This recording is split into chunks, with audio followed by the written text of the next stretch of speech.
Ako po si Edmarlene Piarte, na taga Sitio Santo Niño, Kupang, ng Muntinlupa City.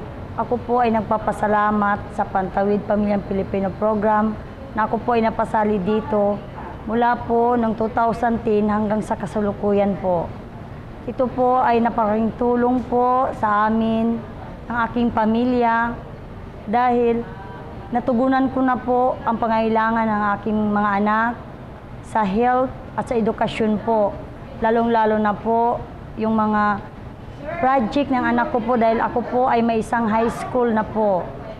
Isang kinder na 5 years old po ang anak ko.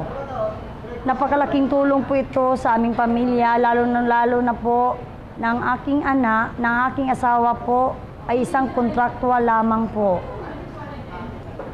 Sa aking pamilya po ay lubos kami nagpapasalamat sa ating mahal na Pangulong Noynoy Aquino, dahil ito po ay binigay niya po sa amin na mapasama po kami, lalong-lalo na po nga kami po ay nakatira sa isang depressed area po.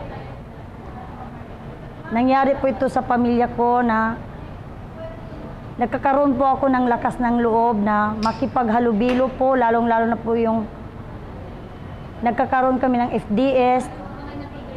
Napa-apply ko po sa aming sarili, sa aking pag-ipag-usap sa aking kapwa, sa aking pamilya kung paano ko po pangalagaan ang aking mga anak.